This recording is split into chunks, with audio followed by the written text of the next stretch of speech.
भारत में कई कहानियां प्रचलित है।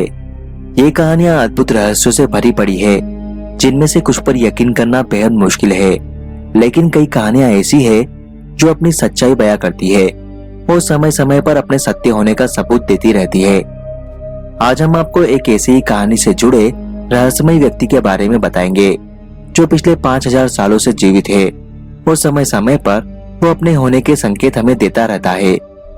हमारे हिंदू ग्रंथों में 7 ऐसे महामानवों का जिक्र आता है जो आज भी अजर अमर है और आज भी धरती पर उपस्थित है, और अश्वत्थामा उन्हीं में से एक है। अश्वत्थामा आज भी जिंदा है। मध्य प्रदेश के बुरहानपुर से 20 किलोमीटर की दूरी पर एक किला स्थित है, जिसे असीरगढ़ का किला कहा जाता है। इस किले के बारे में लोगों में मान्यता है कि इस किले में आज भी अश्वत्थामा आते हैं। ऐसा कहा जाता है कि असीरगढ़ के किले में एक ऐसा शिव मंदिर मौजूद है जहां अश्वत्थामा आज भी प्रत्येक दिन भगवान शिव की पूजा अर्चना करने आते हैं।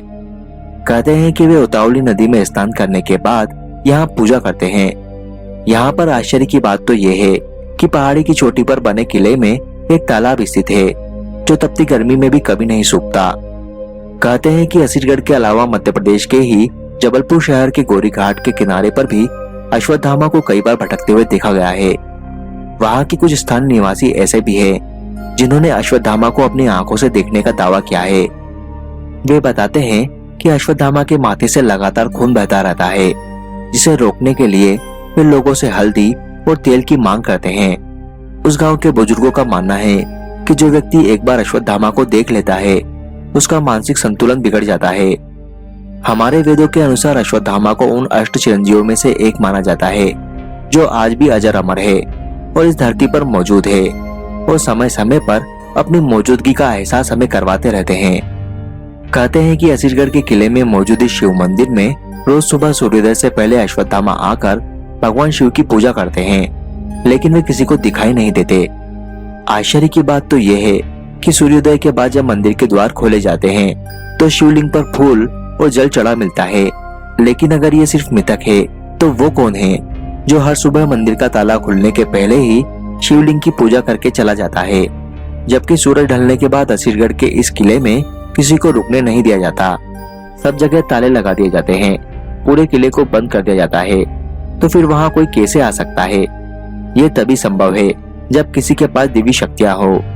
जिन लोगों ने अश्वत्थामा को देखा है, उनका कहना है कि अश्वत्थामा किसी आम इंसान की तुलना में काफी बड़े हैं और उनका कद काफी ऊंचा है।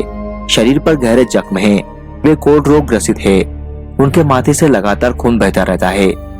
ऐसा कहा जाता है कि ये घाव महाभारत के समय के हैं। वे आज भी जंगलों में भटक कर श्री कृष्ण द्वारा दिए गए शाप को भुगत रहे हैं। आखिर अश्वत्थामा के साथ ऐसा क्या हुआ कि वे आज भी जिंदा हैं और भटक रहे हैं?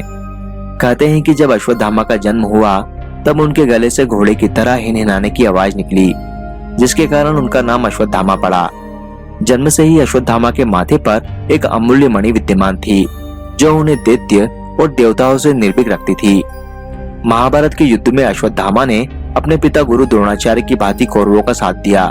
अश्वत्थामा एक वीर योद्धा था, जिसने महाभारत के युद्ध में अपना पराक्रम दिखाया, जिससे पांडव हारने लगे। गुरु द्रोण और उनके बेटे अश्वत्थामा ने मिलकर पांडवों को परास्त कर दिया था।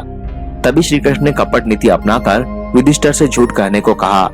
सबके बीच ये बात फैला दी गई कि अश्वत्थामा मारा गया, जबकि जो मारा गया था वो अश्वत्थामा नाम का एक हाथी था। युधिष्ठिर से सत्यता की पुष्टि करने के लिए जब पूछा गया तो उन्होंने कहा, अश्वत्थामा मारा गया परंतु हाथी। लेकिन श्री कृष्ण के शंखनाद करने के कारण हाथी शब्द गुरु द्रोण नहीं सुन पाए और पुत्र शोक में उन्होंने अपने शस्त्र त्याग दिए। इस अवसर का फायदा उठाकर दृष्टिधुम्न ने उनका सिर काट दिया। जब अश्वत्थामा को इस कपट नीति का पता चला तो वे गुस्से में आग बबूला हो गए और उसने युद्ध में कपट नीति अपनाने की ठान ली और रात के अंधेरे में मौका पाकर द्रौपदी के 5 पुत्रों को सोते समय वध कर दिया। जब अर्जुन क्रोध में आकर अश्वत्थामा का पीछा करने लगा तो अश्वत्थामा ने अर्जुन पर ब्रह्मास्त्र छोड़ दिया। अश्वत्थामा ब्रह्मास्त्र छोड़ना तो जानता था, लेकिन लौटाना नहीं। इसलिए इसे रोकने के लिए अश्वत्थामा ने ब्रह्मास्त्र को अभिमन्यु की पत्नी उत्तरा के गर्भ की ओर मोड़ दिया। अबोध बाल को और स्त्री की हत्या को अधर्म बताते हुए श्री कृष्ण ने क्रोध में आकर अश्वत्थामा के माथे पर लगी मणि निकाल ली और कलयुग के अंत तक उन्हें पृथ्वी पर भटकने का श्राप दे दिया। मणि निकाले जाने से अश्वत्थामा की सारी शक्तियां चली गई कहते हैं कि तब से लेकर अब तक अश्वत्थामा के माथे से लगातार खून बह रहा है। उसके शरीर पर महाभारत युद्ध के घाव है जो अभी भी नहीं भरे हैं और वो आज भी भटक रहा है। ना जाने अश्वत्थामा ने कितने कष्ट सहे होंगे और कितने और सहना अभी बाकी है।